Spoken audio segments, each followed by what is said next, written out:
sanctuary city. Now, joining more to talk about this is Hayward Mayor Barbara Halliday and City Manager Kelly McAdoo. Thanks for being here.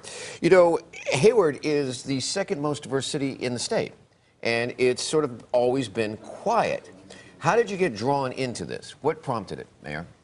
Well, what prompted it is what's happening at the federal level right now. Of course, we have operated in a way that values all of the residents of our community. We've been doing that for decades. One of our former police chiefs actually was tapped by President Clinton back in the 90s to be the first director of the community-oriented policing services that he pushed back then. So you have a history on this front. Now you're in the crosshairs politically. You are not a sanctuary city right now, but you are thinking possibly of becoming one as a sign of support.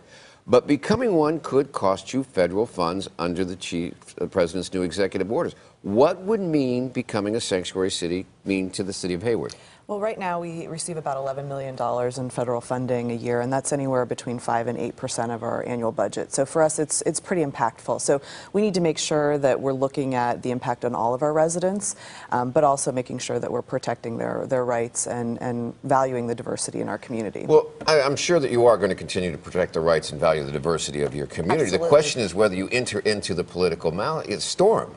And cities across the country are being faced with that, particularly in California. You have a mixed look on your face. Well, 2 days ago, I might have said, we'll wait and see.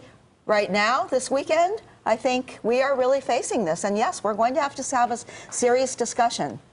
Okay, now, in addition to city funds,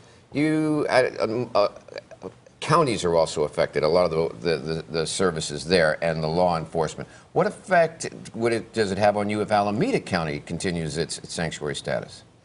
It could have a significant impact, and I think, you know, regionally also, the region stands to lose a lot of funding federally. And so in terms of homeless service provision, we receive a lot of federal funds to help our homeless populations, right, and also to build more affordable housing. So there's a lot of nuts and bolts on the city of Hayward that could be affected by this decision.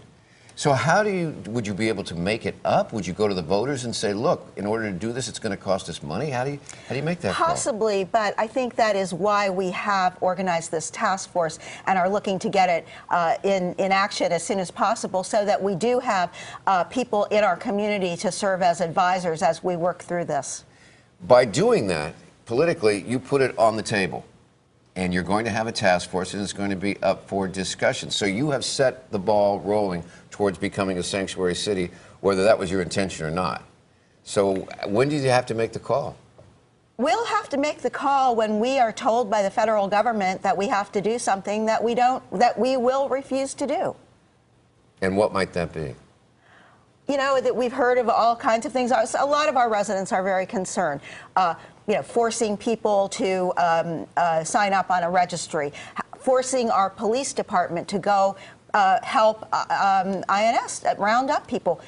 Our police won't be doing that. They won't be doing that.